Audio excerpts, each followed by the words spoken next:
Okay, first off, that was a lot of movie, okay? I don't know that the movie needed to be that long. This movie it's like 157 minutes, like 2 hours and 30-ish something minutes, something like that. I don't know that it needed to be that long. At least for the story that it told, I don't think it needed to be that long because it really hurts rewatches, the replay value, at least in my opinion.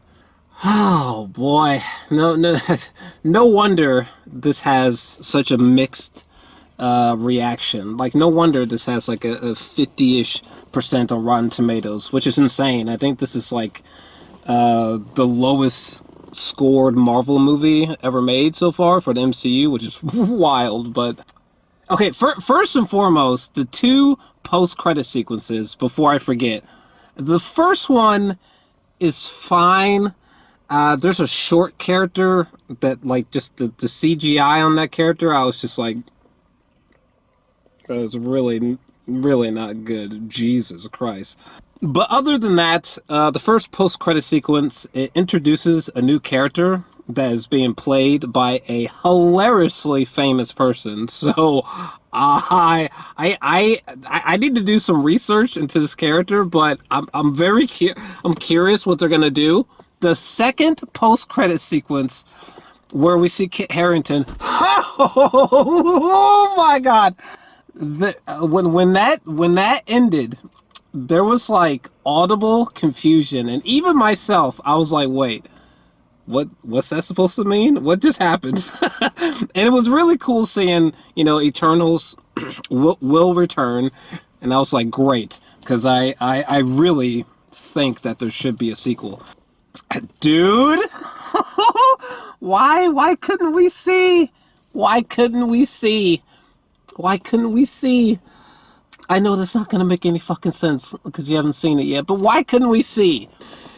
Here's what I'll say. Nomadland, I thought was a phenomenal film. It's great to see the MCU shooting in beautiful real world locations, like that's just great to see.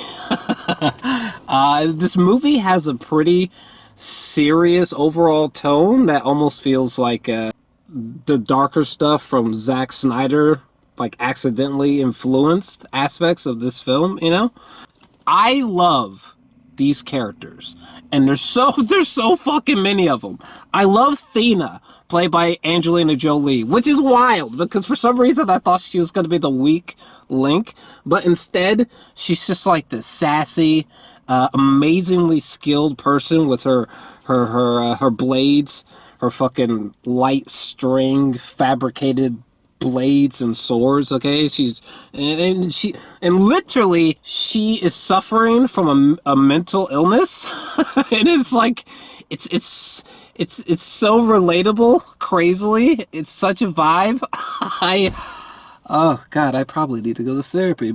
And in Icarus, at first, Richard Maddenson's his performance initially came off very, very wooden, very blank, very cold, very robotic. As the movie goes on, he becomes more and more expressive, thankfully, especially with his face, thankfully, and he becomes more interesting. Cersei, played by Gemma Chan, she's like the main character. She's fine. I never fully found myself wrapped up in her or interested in her substantially, but she's like the main character, so there's that. Kit Harington, as the Black Knight, he doesn't really have enough screen time for me to be like, yeah, his performance was good or bad. His character was great. It wasn't. I mean, there's not enough time on the clock. I feel like if Kit Harington had more to do and more scenes, I'd be able to say more about him. The only thing I can really say about Kit Harington is that his chemistry with Gemma Chan is phenomenal. Like, it's off the charts, fam. Like, there's a sequence in a club where dancing together, and I was just like, Jesus Christ. Like, did these niggas hook up in real life? Like, their chemistry is just soaring in this motherfucker. Salma Hayek as Ajak. She's kind of just whatever. Oh, Don Lee as Gilgamesh. Like, he was fucking boss. He was badass. He has some of the coolest, like, in battle facial expressions I've ever seen. Makari, she's pretty cool. There's not much to say about her except she's like the female version of the Flash.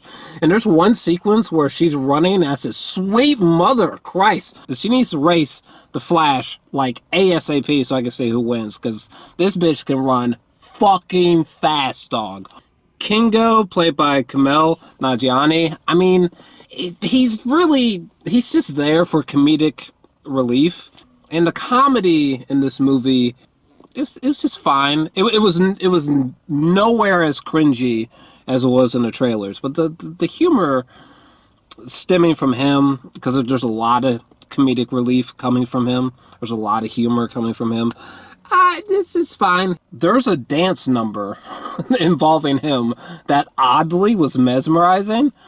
Jesus Christ, there's so many characters. And then there's, however you say his name, played by Brian Tyrese Henry. He's mostly just there for, like, a lot of the technology stuff, a lot of the weapons stuff. He's integral to the third act in a big way. And he is gay in this film. I don't know. There's just something about it that just came across as just like, hey, by the way, he's gay. So anyways, I kind of wish we just spent more time with that, or I wish it didn't come across that way. Holy fuck, did I cover all these characters? Oh no, there's a couple more, my god. Icarus is really fascinating. He's like a really fucked up Superman who uses I-beam blasts way too much. Like, Jesus Christ, I almost feel like if you could take away his ability to shoot lasers out of his eyes, he'd probably get his ass whipped. But yeah, no, Druig he's probably my favorite character. I just love how bold he is. I love that he thinks for himself, you know? He's not scared to be dominant or aggressive. He's not afraid to defend his beliefs, even if they are controversial in the eyes of others. He walks his own path. He's just got this, you know, bad boy swagger to him. I really love this character. And we also have the character of Sprite, Sprite certainly is interesting, but I wish they did more with Sprite, because there's just not that much to say about Sprite, other than Sprite is no doubt is interesting, and there's some decisions made by the character that will take you aback, for sure. Holy fuck, have I covered all the characters? Constantly in this movie, we're switching from the past to the present day to 6 days ago in South Dakota to the present day. We're switching back 2,000 years ago. We're switching back to the present day. The Eternals, they listen to and follow missions from a head celestial being called something. This celestial basically is the puppeteer of the Eternals. This movie is kind of like if you took the engineers from Prometheus and you made them the main characters of a Marvel movie that is filled with a lot of same concepts that you can find in the TV show Ancient Aliens. I'm not kidding. So yeah, the movie is full of concepts that I already obsess over, concepts that are really intriguing and fascinating to me personally. Cinematography-wise, this is the best Marvel movie ever, in my opinion, so far. It's really refreshing to see them using lighting that's different from the past 20 something MCU movies for a change. It's nice to see them shooting on real locations. This movie has some of the craziest, some of the biggest, and some of the most epic imagery that I've ever seen in a Marvel movie. And any time a character is talking to this celestial being, holy fuck, the fucking imagery, bro. Holy fucking shit. I love these characters. I'm really interested in these characters. These characters genuinely are very, very entertaining. They are arguably more human than the Avengers. Yeah. And my biggest thing is that these characters are better and are more interesting than this entire plot, than this entire movie. This movie could have been a masterpiece. This movie could have been a sci-fi classic that just so happens to be a Marvel movie. But unfortunately, there's so much forced humor. There's so much like, oh, here's a big provocative idea that doesn't really go anywhere interesting.